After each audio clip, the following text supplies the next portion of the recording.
Good evening, everybody. What's going on? What's up? What's good? It's right the box source checking in here. This is the July 16th, 2023 episode of the Boxing Source Radio Show live on YouTube.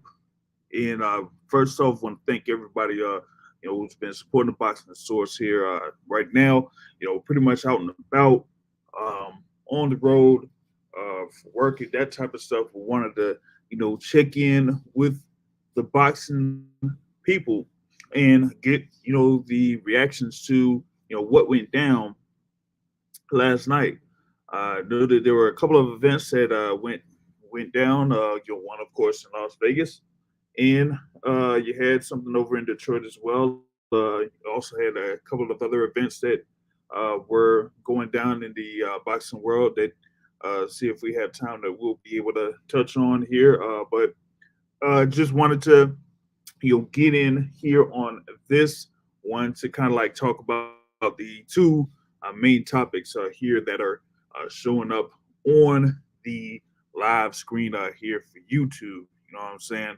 And that is, what happened there with Frank Martin in his performance against Artem Harutyunyan at the Cosmopolitan in Las Vegas, and then also what was just released here by Showtime and Showtime Sports with the All Access Episode 2 between Errol Spence and Terrence Crawford. So wanted to get that in, uh, pitch in and have my thoughts on that.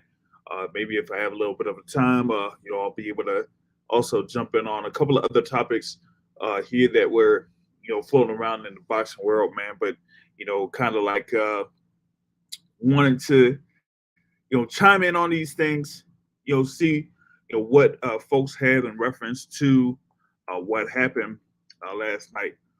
But first, wanted to jump on the main topic at hand. This comes from or stems from, what went down over in Las Vegas. So that's the thing, on this docket. Pretty much had something else that has been suggested as a other topic of the show, but we'll see if we'll bring that up here later on, depending on who's able to jump in as a panelist here for this show. But I want to jump in reference to this lightweight bout that took place at the Cosmopolitan in Las Vegas. It was a WBC eliminator between Frank Martin and Artem Harutyunyan. Now, Frank Martin was there, undefeated. You had been following the Boxing Source on YouTube, you would see that we had an interview where we talked with Frank Martin for a little bit, see where he was at in reference to this upcoming bout, and also what may be in the near future for Frank Martin here. But he had the task at hand that was first up, which was Artem Harutyunyan, and Artem Harutyunyan also came into the bout at 12-0, as he was also undefeated, coming from or originating from Germany, by way of Armenia, and he came up, had a number of his fights, pretty much all of his fights in Germany up until this point. This was his first bout in the U.S. Going up against Frank Martin, of course. Frank Martin coming off of his performance that he had, you know, um, last year, where he pretty much had one of the more impressive performances over the course of 12 rounds in there against Michelle Rivera at the same venue.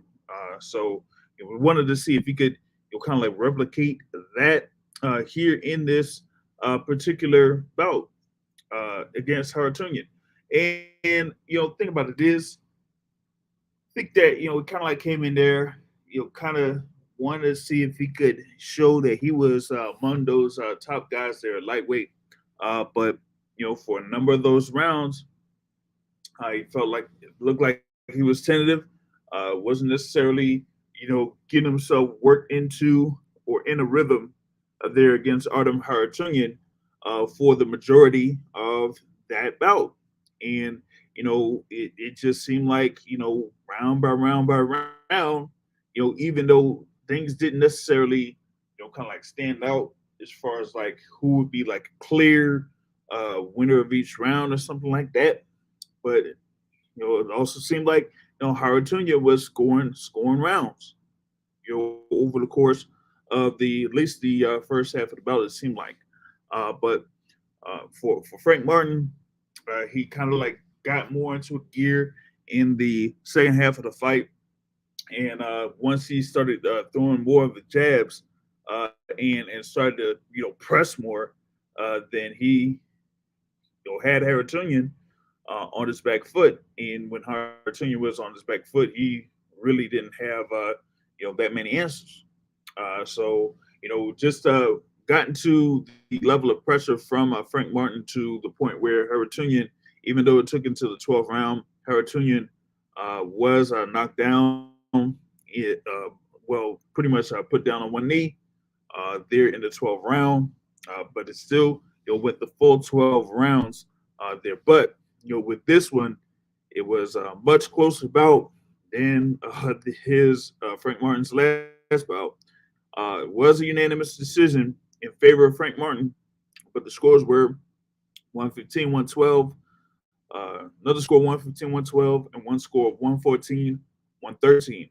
Now, with that knockdown that was scored in the 12th round, that was very key because that means that, two judges had it 7 rounds to 5 in favor of Frank Martin, and one judge had it even. Steve Weisfeld had a 114, 113. It was even. Max Luca and Tim Cheatham had a 115, 112 in favor of Frank Martin. So, pretty much could say that, knockdown was really key there, but, still 7-5. That is a very close fight there, especially in comparison to Frank Martin's last bout against Michel Rivera, where it looked like he nearly had a clean sweep there over Michel Rivera. But Harutyunyan just gave him, a number of issues there as far as like positioning, movement, and that type of stuff that, took a good little while for Frank Martin to, catch up with. Now, with that being said, now it's like even with Frank Martin, still there, still undefeated, now at 18-0, going off of his previous conversation, that we had, before his bout, he kind of, made a statement that he, was going to say that, hey, he wants to, make his case as one of the top lightweights out there. And that he said that he was, among the top 5 lightweights in there, And so, coming off of this performance, do people, feel like he is like one of those top lightweights, or if he's ready to face any of those top lightweights? Now, I've pretty much like had the suggestion, for Frank Martin to face someone like an Isaac Cruz Gonzalez, depending on what happens with Isaac Cruz in this, upcoming bout that he has on July 29th. He is, part of that card on July 29th. And that, it should be one thing with him, with Cruz going up against Giovanni Cabrera, maybe we see what happens with Isaac Cruz. If he gets through that particular bout, beats the Cabrera, then maybe they have Isaac Cruz there against Frank Martin. But for me, I'm not sure if that's going to be the next bout there for both of those guys. If Cruz gets that win over Cabrera. Now, the thing was with Frank Martin having his win over Artem Harutyunyan, that was like a WBC eliminator of sorts. And we know who's the WBC lightweight champion. We know who that champion defeated to defend those undisputed titles, and we know one of the other top contenders there in the WBC that has been clamoring for the bout against the undisputed champion. So what does that leave Frank Martin here in this particular sense. Where does he, go in this particular instance? I'm like, who knows? Now, we already had one other lightweight that did have a bout, in the previous week in Edwin De Los Santos, who's there at 16-1, that did defeat Joseph Adorno at Atlantic City. I was out there, saw that fight. Where it seemed like De Los Santos was the much faster guy and everything like that from the beginning. But after about halfway through the bout, it almost seemed like Adorno really didn't do much, make more effort to try to get back in the fight. And Edward De Los Santos didn't really have much aggression to like try to finish off Joseph Adorno. So you do have De Los Santos still floating out there as a lightweight contender. But you now have Frank Martin, who's still undefeated, and got through this bout against Artem Harutyunyan, and now we got to see what could be next year for Frank Martin. Now have another panelist here to join us in this conversation. Checking in from the ATL area, and that is the boxing academic in the building. What's going on? What's going on, Jay? How you doing today? Oh man, just out and about. Had to do some work out of town and stuff like that. So doing that while being able to talk boxing here for a little bit. So just trying to get through these topics here, get some thoughts on the performance there by Frank Martin, and have other thing for the all access, and then try to close it out. But what you think here real quick on the well, actually, before I do that, want to add in another contributor to the boxing source, of course. The chef is in the building. Brother Terrell's here, man. What's up? Hey, what's up, everybody? I'm on the road right now, but just want to drop in as quick as long as I can. Can you hear me? Oh, it's like barely. It's like choppy or something like that. You're a bit choppy, Terrell. Yeah. What about? All right. Let me drop out and come back in. All right. I'll come right back. Yeah.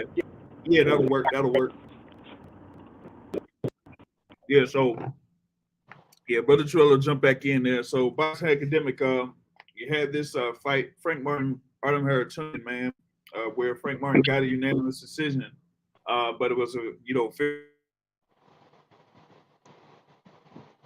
6, with the knockdown score in the 12th. So, I guess coming into that 12th round, you probably could have said that, hey, he could have had Harutyunyan ahead on the cards there. So that probably was pretty key for Frank Martin to get that, pretty much to get that round and get the knockdown, because I mean that would have made it 6-5 going into the 12th, and then with Martin getting that, scoring that knockdown, that made it 6 rounds to 6 with a 10-8 round. But it just seemed like Harutyunyan just gave Frank Martin a number of issues there, particularly in the first half of the fight.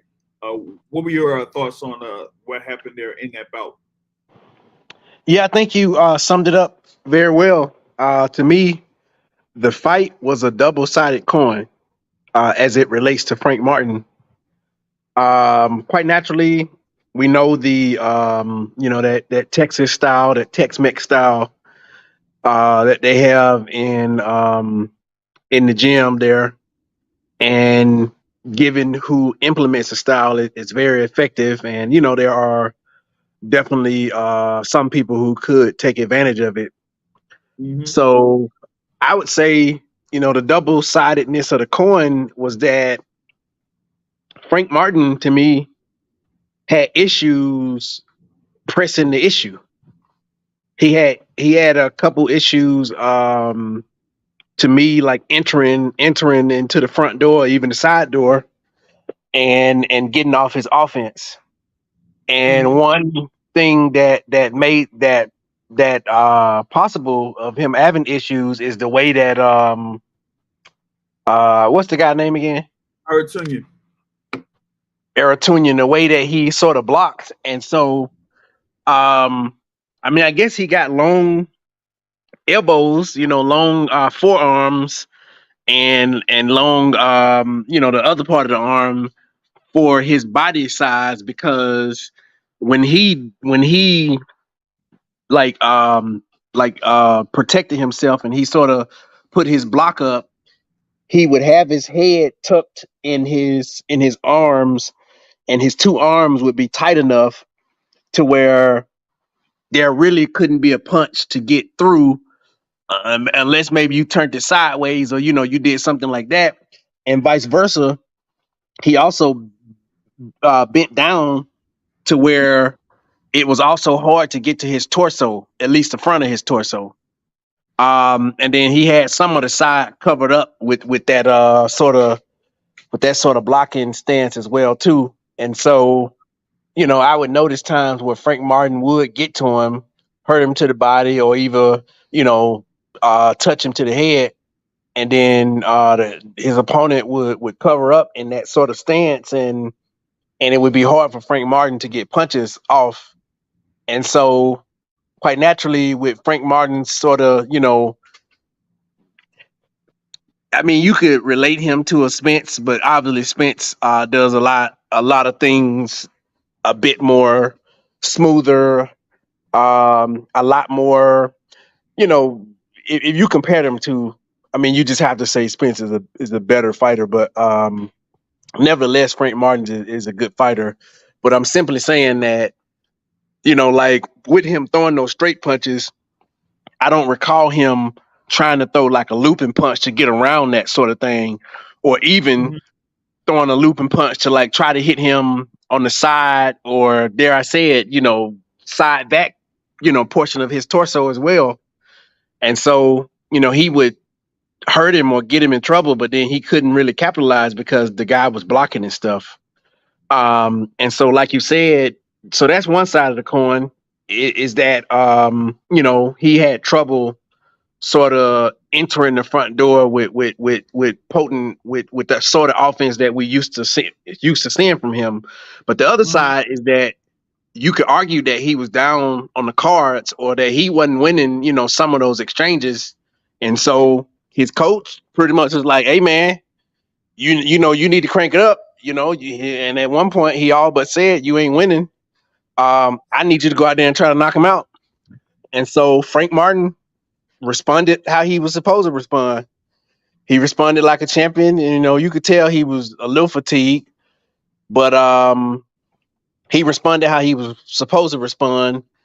And even though he couldn't get his offense through like the straight guard, he still was trying to throw punches, but it still wasn't, it was effective, but it wasn't as effective as I'm used to seeing from him.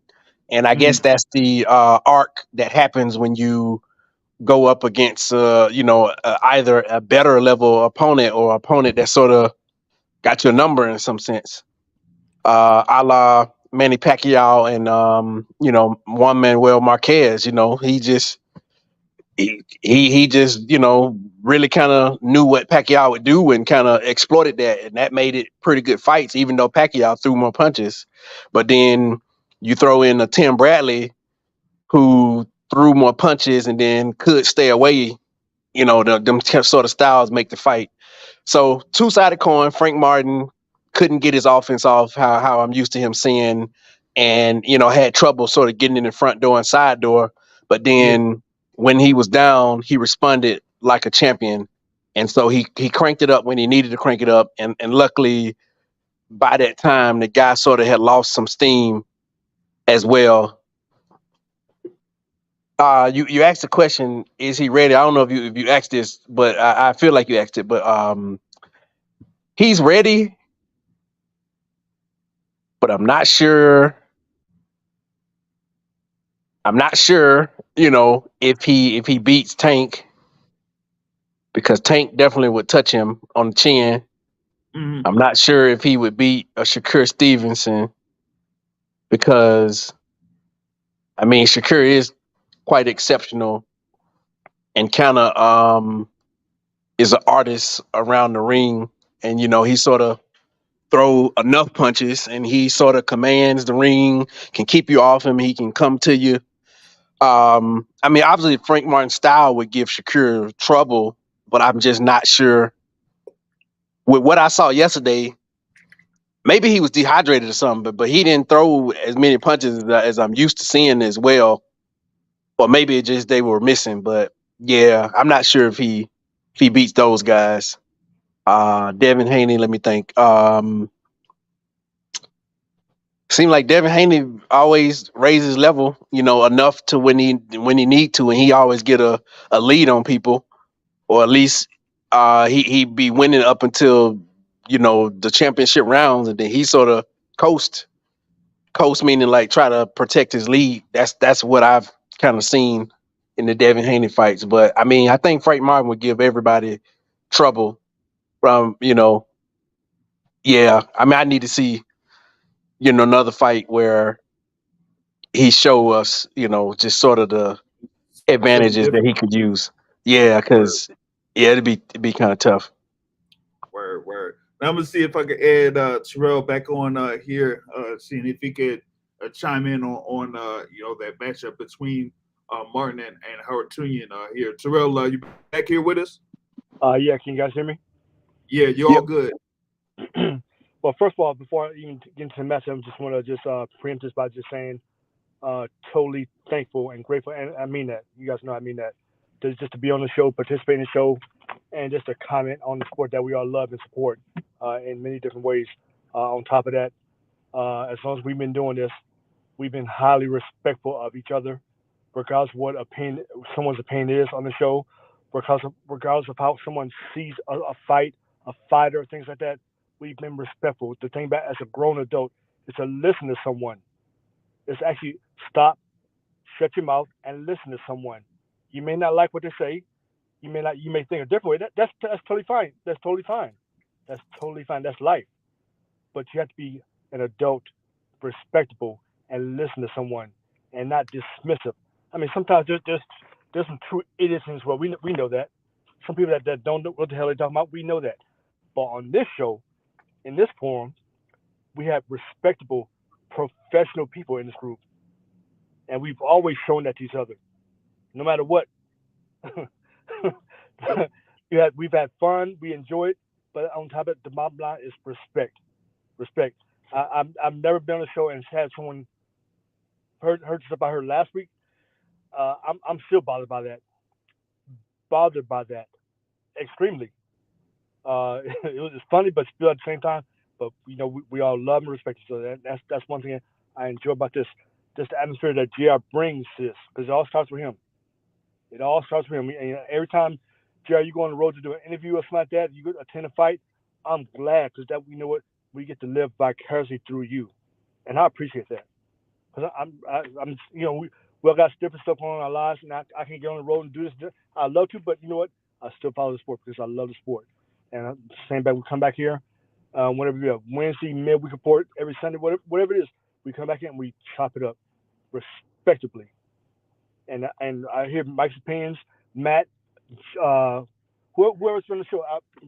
I respect their opinion. Listen to it, diagnose it, things like that, and we'll go from there. But to be dismissive and disrespectful of someone as a man, another black man, nah, nah, we don't do that here.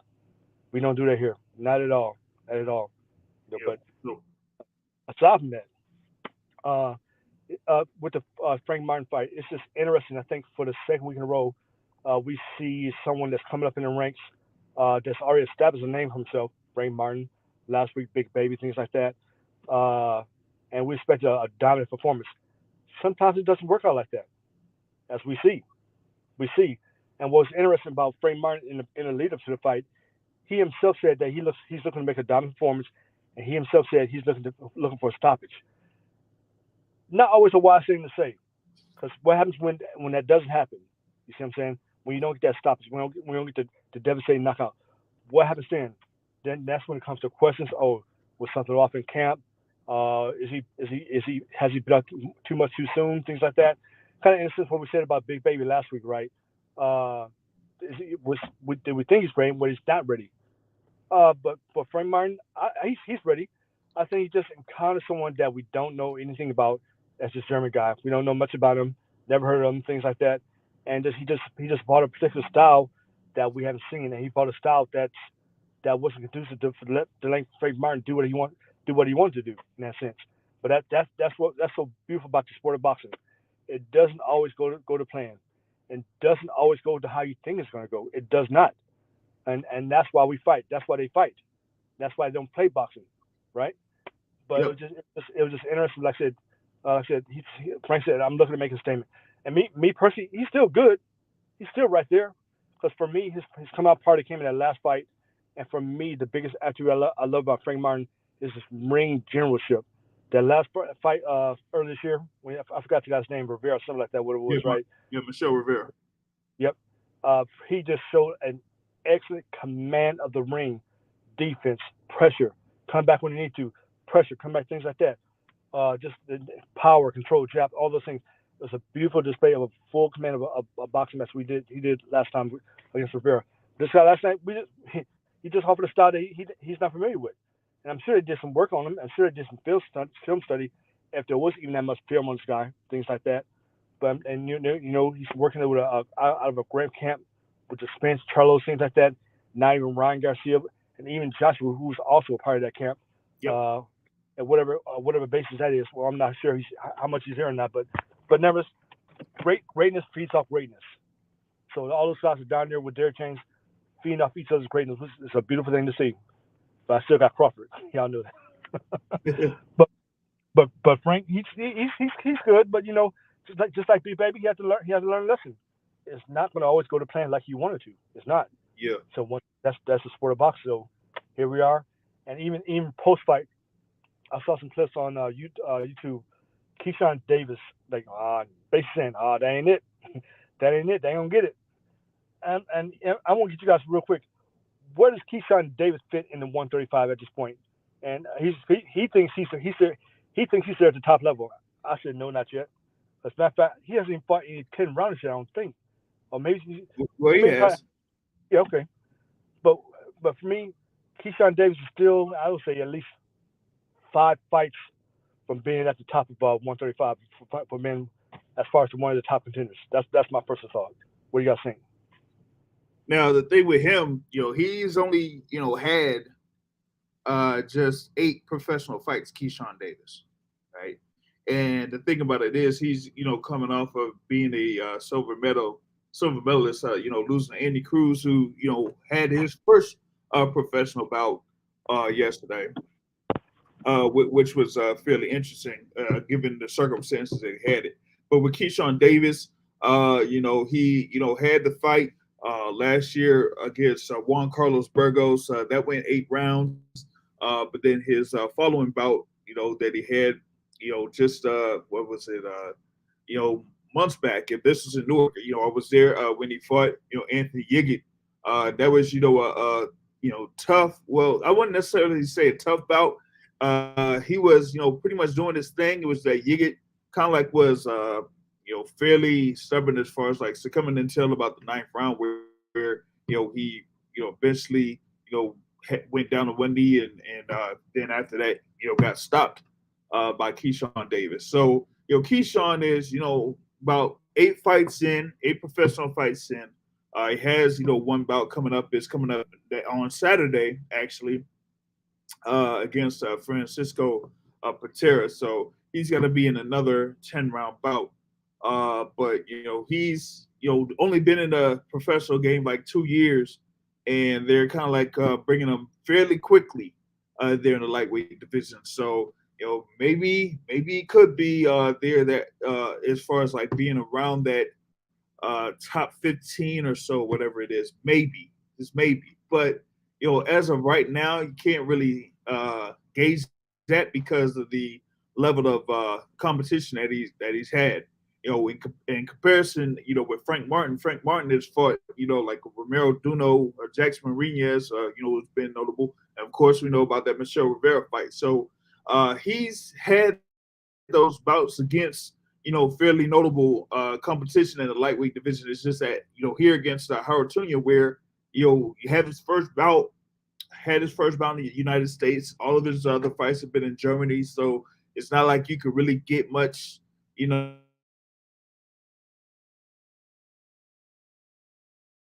nights and that type of thing. So that could have, been a key part of, Frank Martin not being very familiar with the style of Harutyunyan there, particularly in those first, 6 rounds or so in the bout, because, with what they had after 6 rounds, I think it was Harutyunyan with a lead of like 4 rounds to 2 on all judges' scorecards. Like they had the scores 58 to 56 after 6 rounds there. So the thing about it was like, um, Martin had to close the show by getting the majority of those last 6 rounds. And he pretty much did that, especially, within that ninth, 10th, and 11th round, and then to, close it out in the 12th to get the knockdown with about a minute left in the fight. So that was a part there that was very key for Frank Martin. But going off the fight in general, like Frank Martin said, like he just felt like he wasn't active enough, as normal. So it was something where he kind of just wasn't, in a groove, for the majority of that fight. He said like his timing seemed off, and that he landed some big shots, but he just felt like Harutyunyan was a fairly tough guy, and that it took it till that 12 for Harutyunyan to kind of like succumb to, especially him having that damage to his eye in the tail end of that bout. So that was kind of key there in this bout that happened last night. I want to add a point. I would say Harutyunyan was too much of a live wire early. I mean, I get it. Frank Martin sort of like let it. It was a bit too close for comfort. But I mean that builds character, so it's good in that respect. But the dude was too much of a live wire early, like to take drastic chances, and I think that kind of psychologically got to Frank Martin a bit, like with how explosive and like it's creative, the word I want to use. Like he was, you could tell he was crafty and sort of tricky, Mm-hmm. and then he was throwing shots that was like, I wouldn't want to see him get hit with that. Word, yeah. So, I mean, it quailed Frank Martin. It made him think and be cautious and think about not getting hit by stuff and just being more defensively responsible, and that happens by keeping your hands on your face. And then once his coach told him like, "Hey man, crank it up. Let's see what you're gonna do." But he was uncharacteristically sort of, like the offense was obviously that had something to do with his opponent again. But I mean, it happened how it was supposed to happen. Yeah, I think the initial like unfamiliarity that Frank Martin had on Artem Harutyunyan, felt like it was a major factor there. But it kind of like made things made things fairly troublesome for him, over the course of those first few rounds. And with somebody that like I said, when I talked with them, earlier, he said like, hey, I mean, I want to state my case as one of those top fighters there in the lightweight division that I could compete with somebody like a Tank Davis, or potentially like a Devin Haney maybe, or like a Vasyl Lomachenko, or some of those other guys out there that are mentioned among the top fighters in the lightweight division. And with him being a fairly highly ranked contender, that's the thing that they're going to kind of like mention him as one of those guys that could be potential opponents. But like I was saying earlier, before y'all jumped on, maybe fights against like Lomachenko, Stevenson, and guys like that probably aren't possible there, at least right now. So maybe you look at what other fights could be there possible for Frank Martin at this point. And I mentioned two guys. One of them is Isaac Cruz. Isaac Cruz does have an upcoming fight, against Giovanni Cabrera. That's going to be part of that Spence-Crawford card. So if Isaac Cruz is able to get through that bout against Giovanni Cabrera, that could be a potential opponent. And also I mentioned Edwin De Los Santos, who scored a win last weekend in Atlantic City. And De Los Santos has been one guy that had been very vocal over the past few months about these guys not stepping up to face him and doing this and doing that. Well, maybe they can have some type of a fight like that where it's a De Los Santos versus a Frank Martin to kind of like see, okay, where are these guys at this particular points of their careers. Maybe with what fans saw last night, that maybe there is some things that Frank Martin does have to work on. And someone like Edward De Los Santos, who is more of like a defense first type of guy, a guy that counter punches a lot. Maybe that could be good for him. Maybe it won't be good for him. It just depends on how aggressive Frank Martin is, and how he.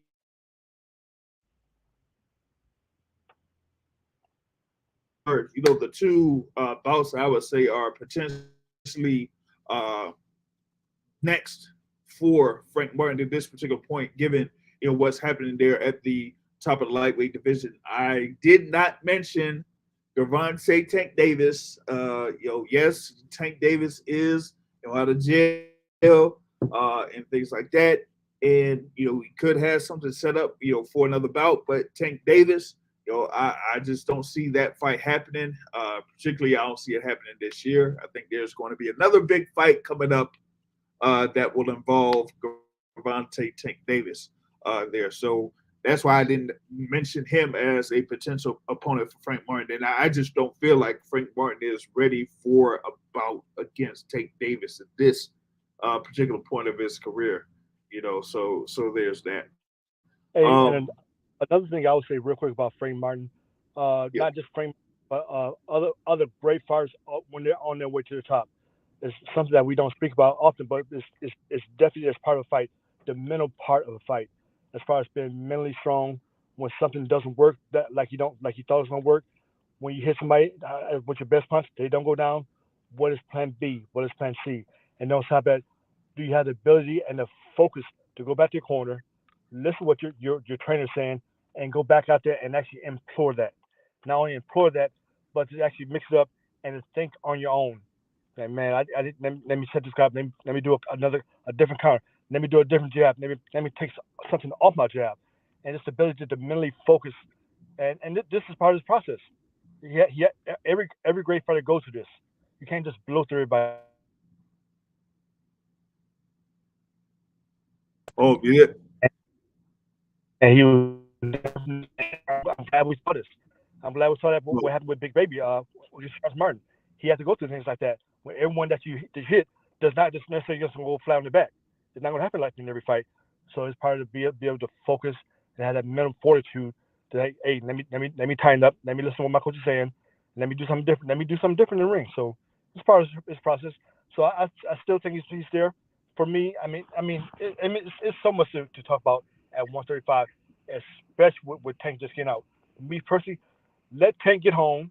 Here a flashy picture, which I shared to the group, which is kind of funny, but that's Tank. Let this dude get home, unwind, let his hair down, relax, mentally relax, and get before you just commit to a big fight. So I don't want to see him spiral down with another incident. Dude, get home, chill, relax, enjoy your family, enjoy your riches, all that stuff. Then I would say, if I was my Ellaby, I said, man, I don't have no talk or no boxing. Let me chill for a good month, and then we can talk about it. Because ain't nobody going nowhere. He's the money man of the division. Everybody's chasing him. Yep, everybody's chasing him.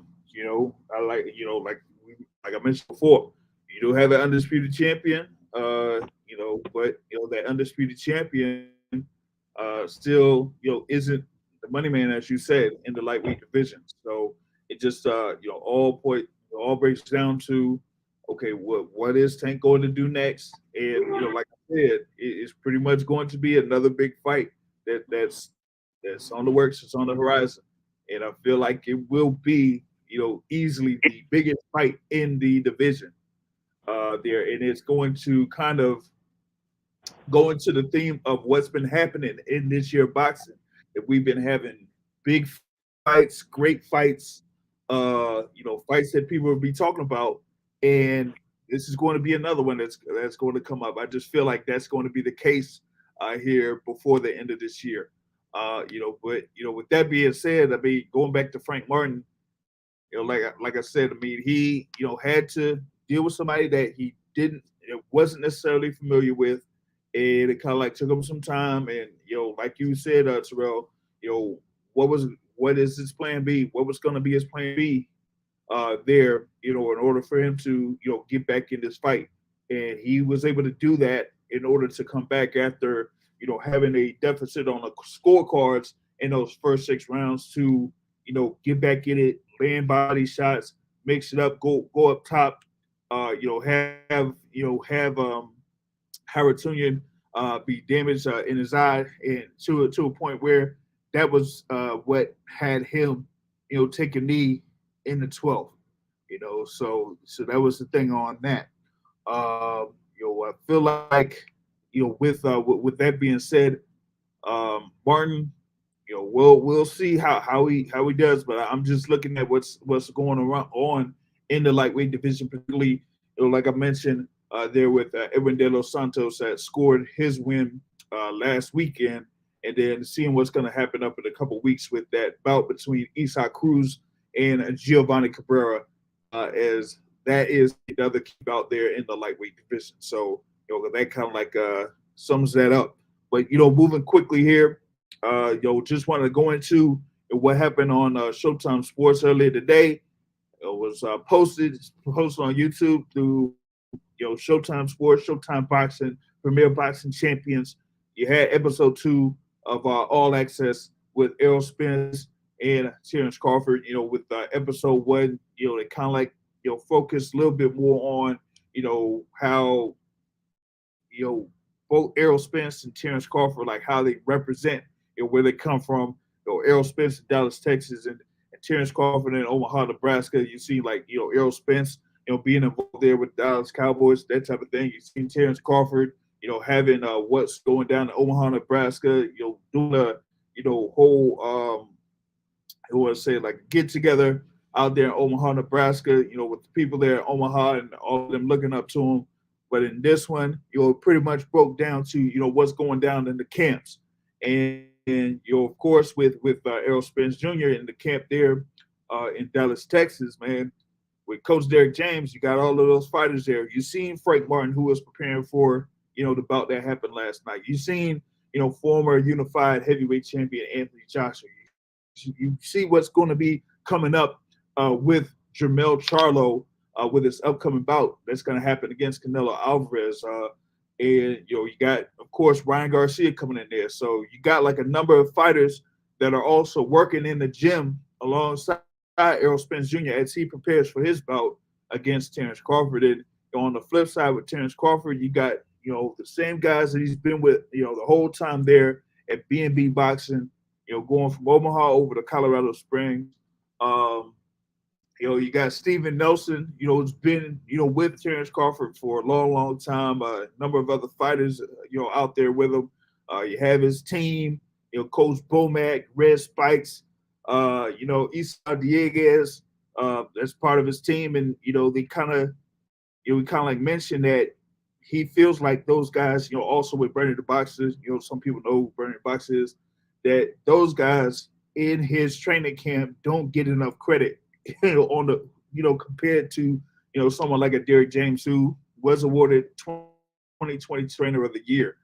So, it felt like this was more about, how these guys have been working in camp. And, I think some people kind of like feel like it's interesting given with Errol Spence because he's been at the welterweight division for his entire career.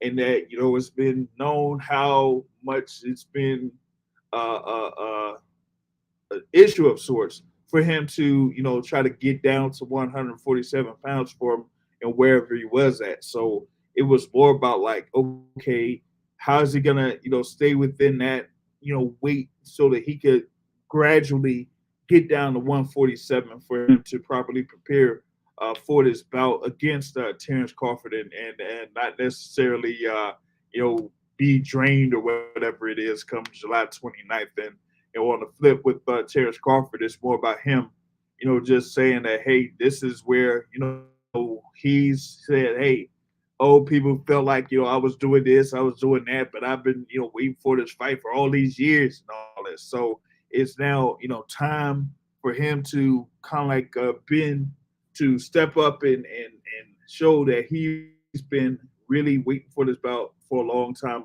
along with Coach Bomax. So, I thought it was a fairly good episode there for All Access. I think initially for this episode, you got a lot more views for this episode in comparison to the previous one. Hopefully, that turns out to more viewers for this pay-per-view coming up in 2 weeks. And coming next week, man, I'm gonna have my full preview of this fight. But I just felt like the way that they did these 2 episodes for All Access for both of these fighters was very good. And it kind of like goes into okay, this is just about the fighters. It's not nothing about talking verbal jabs, this and that, trash talk and all of that. Like, they prove everything in the ring, and that's basically what they've done. I mean, everybody knows that these are the top 2 guys in the welterweight division without question. And so here it's just the fight to show who is without a doubt the best welterweight in the world. And for some, they feel like this is about to see who's the best fighter in the world. So that's what I got off of these 2 All Access episodes for Errol Spence and Terrence Crawford, man. What do y'all think about like how Showtime kind of like did this to kind of like show both of these guys and how they're viewed leading into this bout? If anybody caught those episodes. Yeah, I caught it. I was thoroughly enjoyed, definitely episode 2. Episode 1 was in comparison to episode 2 was a little slower than episode 2. But I just couldn't help but notice that and appreciate Showtime for putting both of these fighters in a positive light.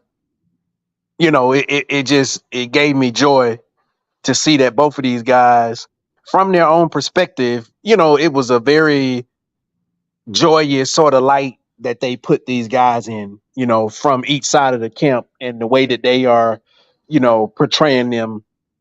And so while it is definitely a fight that will decide the best fighter in the world, pound for pound, number one, um, as that caller said maybe like a couple months ago, this also mean a lot for the black audience who watch it, because it's been a long time coming since we've had guys at the top of the sport, like even a consensus, I would say. But I mean, they are the best 2 guys, but the way that they portrayed them in that episode, it gave me a bit of pride for both of those guys. So I was happy to see that. Yeah, like was mentioned here earlier, man, on the chat. It said, "Hey, 2 weeks from the Super Bowl of boxing." And that's pretty much what it is, man. It's like Super Bowl of boxing, and in a sense, like you got pretty much got to treat it as such. I mean, these are the fighters that we say are among the best in the sport. And so like I have both of those guys in the top 5 of the pound for pound rankings.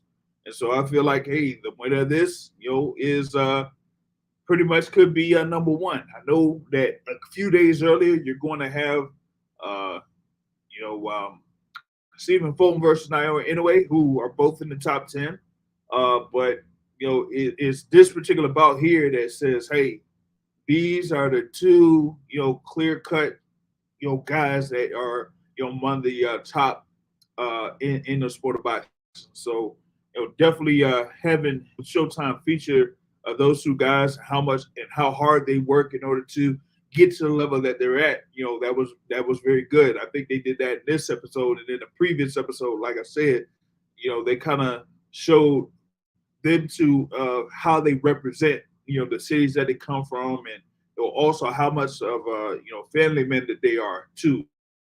So that was the other thing I think that was that stood out is how they showed themselves as father figures to their children. So I also thought that that was a good thing to show there for those two fighters. Brother Terrell, you had anything in reference to how both of these fighters were featured in these episodes? See if he's able to check in here. Oh, I think he may be out for a little bit. So I'll continue to go through like I said, I really like this bout. Definitely looking forward for this bout. Definitely it's gonna be as you say, it's like Super Bowl boxing right now, and that's how it should be treated. You don't necessarily get fights of this magnitude. It maybe could have been ever since the first bout between Mike Tyson and Evander Holyfield. Oh yeah. Oh, Terrell's back. Yeah. So I haven't had a chance to watch the Showtime stuff that's on definitely on YouTube. The series 1 and 2. I'm gonna definitely get that in this week. But aside from that, I'm just gonna pose a question to you guys. One of the recent sessions going around this past week from Crawford in regards to the promotion and build up of the fight, things like that. Crawford basically said that you basically have two black fighters in their prime. They're respectable. They're not necessarily loud, which kind of, in a sense, is needed from boxing. Always the things back from Mike Tyson, his antics, people like that. I can just run up a whole list of names. Braun in a recent day, even though that didn't necessarily translate into success in the ring. But for Crawford and Spence, they're kind of low. They're kind of low key, laid back in that sense. They don't talk a whole lot of excessive trash that we see in the sport of boxing, things like that. But he said that's kind of like what kind of goes into this fight. Whereas I think the reporter actually said, well, do you think it's gonna be a huge turnout and build up for the fight? And as far as buy rate, things like that. And he quietly acknowledged it probably won't be. It's because of the fact that these guys are quiet.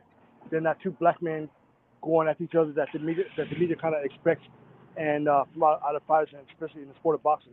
And it's pretty much true. But what do you guys think about that? That these guys are here just trash each other, acting fools in public, things like that. What do you guys think about that? I mean, it kind of like goes into what happened in their press conferences, or leading into their press conferences. Some people felt like because it's the personalities that they have, that the press conferences wouldn't likely be very eventful or anything like that. It wouldn't be like like how you had Tank versus Ryan, or back couple of years back of Plant versus Canelo, where it had the whole shoving thing there, or the whole thing with even this year with Plant and Benavidez, since they're definitely were rivals going into it. But you don't necessarily have that here, because these guys don't necessarily do that unless if they're provoked to do that. Because we know that Crawford, depending on who tries him, he'll respond back. But with Spence, he doesn't do that. With his opponents, he just goes in, he's business-like, does what he does. Just takes care of business, and that's that.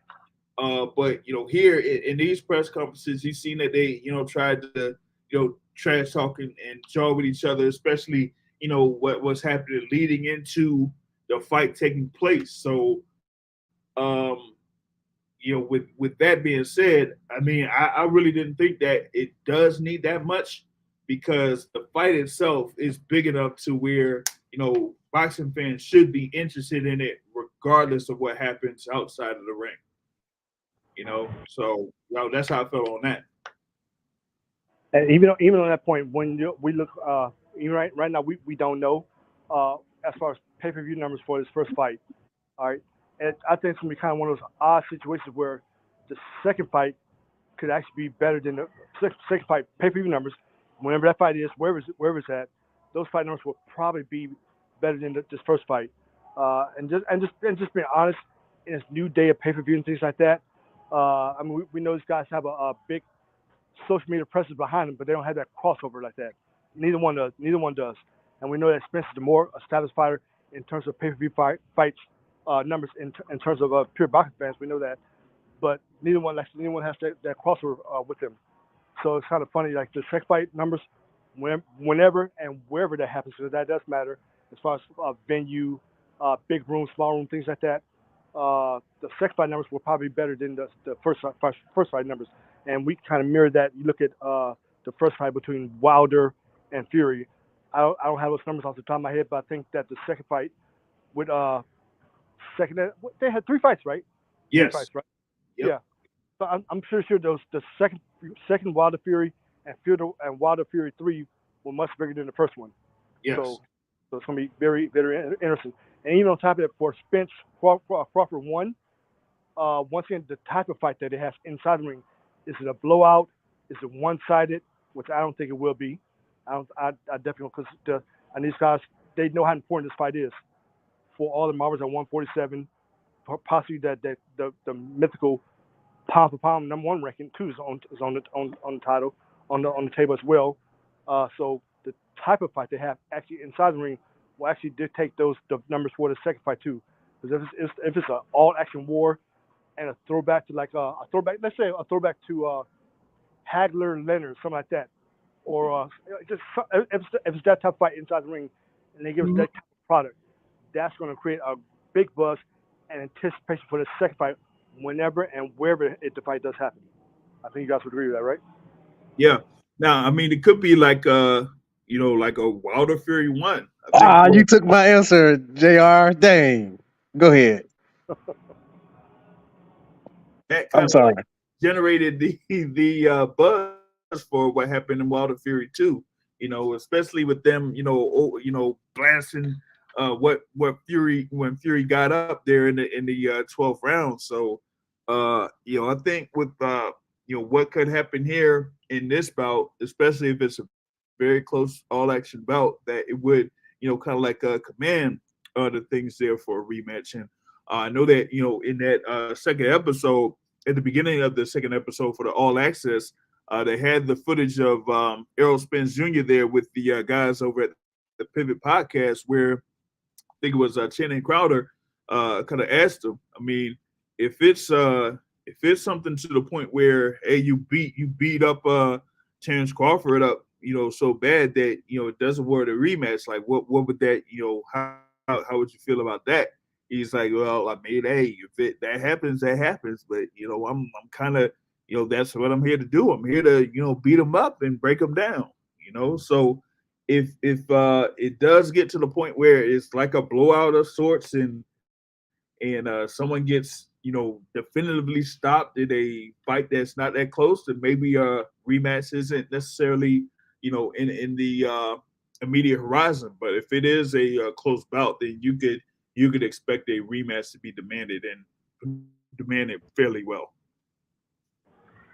Yeah, I was gonna say it'd be something if it was a seesaw, swinging momentum fight and it ended in a tie, like Wilder Fury 1. That would be something, and to me would maximize everybody's ability to earn money in the second fight. So yeah, I mean, it'd be that's actually a great point. Draw would be now a draw would be very frustrating to every boxing fan going if that actually happened, because everyone wants to see the first guy to get that old most goal. Who's going to get that old dropped in and things like that. But a draw, as far as promoter wise, a draw would be lovely. They would love that. They know the second fight would be the fight that settles everything right there. And that would definitely drive up the numbers for the second fight whenever and where and whatever venue that happens in. But I mean, honestly, I don't want to draw. I want to see definitively who's going to win this fight. I want to see how they win that fight. What strategy will they use? Who's going to be the one to get broke down? Who's going to be the first one to possibly go down in the fight? Things like that. Who gets touched up? Who's one that can't handle someone's power? Who can handle the other's strategy? Who can handle the other guy's speed? I mean, it's so much stuff to break down and anticipate for this fight. With Spencer's this highly technical style, disciplined style, constant with power in both hands, things like that. High guard, things like that. We know what he does. We know about Crawford's versatility. I mean, all those things have been documented and talked about in the arena of the fight. And what's kind of interesting to me, if someone could actually peek into Spencer's mind and hear all the things that the negative things that people say about him. And quite honestly, it's not that many things. It's I can't think of anything that Spence does not do well. He's a great fighter. He's at the top for a reason. He has 3 belts for a reason. Same flip on Crawford's side. Does he think and listen to what people are saying about him? Oh, he's too small. He's not good enough. Quality opposition. We all that stuff has been documented. So now we're finally getting to the point where that fight is just around the corner. Just around the corner. So it's just me. There's so much to digest and to review on the weekend lead up to this fight. Even though I saw a clip of the Showtime show today a little bit on YouTube, I was observing Spence running, things like that. I'm just guessing on that clip. He looks like he's probably around, I would say, 170, 165, something like that. He's probably lighter, but just from what I'm guessing, probably around that way. So at this point now, we're 2 weeks away. I'm guessing he has to be at least at 160 right now. 160 this week, get down to probably 155 by the end of this week. And that way he can coast into 5 week and get down to a respectful level, probably 150, something like that, and make weight with no problems, things like that. So all that stuff is to consider. But we know these guys never are grossly out of shape. Like what's that old saying? If you stay ready, you ain't got to get ready. So that's definitely something to consider. Yeah, that would be something to think about. Like I was mentioning, with Errol Spence in his previous fights that there had been a story of him, trying to get down to weight and making weight, depending on where he was at before, things started for him to start to get ready for his opponent. And, of course, a lot of people were noting like how he came off of the fight against Mikey Garcia and then ballooned up to, over 180 pounds before he was supposed to have his bout against Sean Porter. And so, that kind of like was a factor of sorts there, I guess, in his bout against Sean Porter. And then after that, he kind of, got himself down a little bit more to, get around the shape that he needed to be in to, have the fights after that, particularly with his last bout against Dennis Ugas. So I think that he's still under that same regimen. He has, a full-time nutritionist there to, kind of like watch what he's doing and what he's eating. They kind of showed that in that first episode of like how little, I guess, he was eating per day, in order to keep his weight down. But the other thing is kind of like seeing where he's going to be at as far as like his conditioning going into this bout, because he's kind of like training in very hot conditions, particularly there in Dallas, Texas.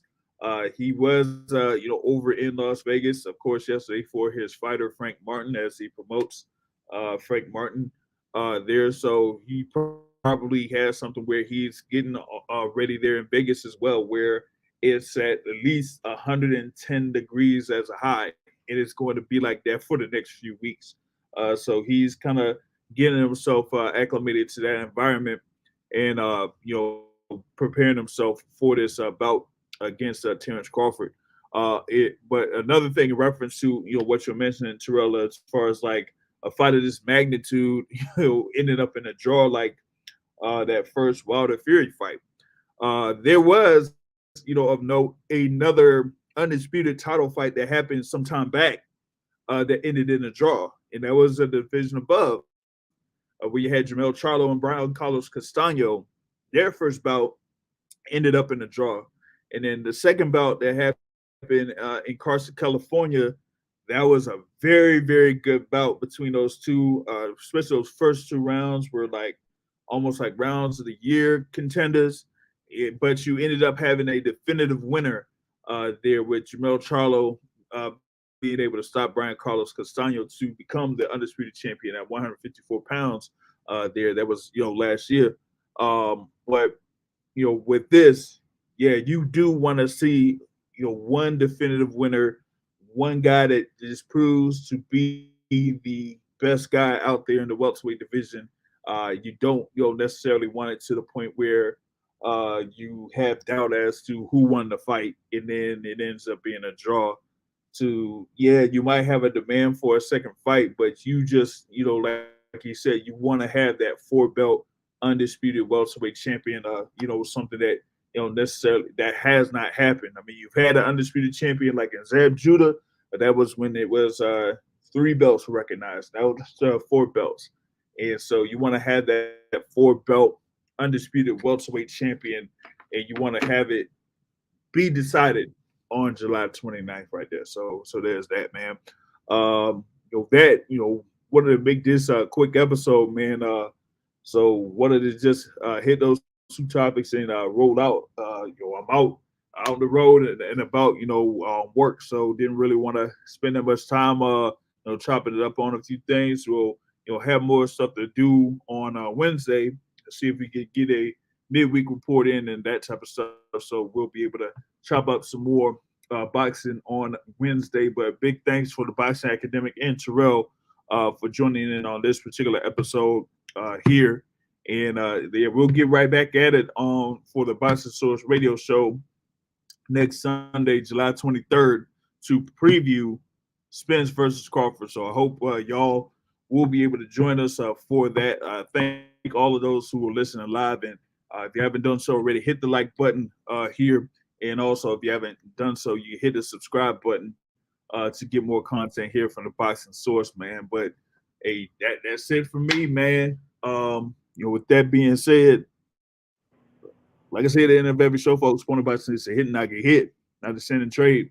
On that note, folks, I'm out. Have a good evening, everybody. Maximum respect. Boom.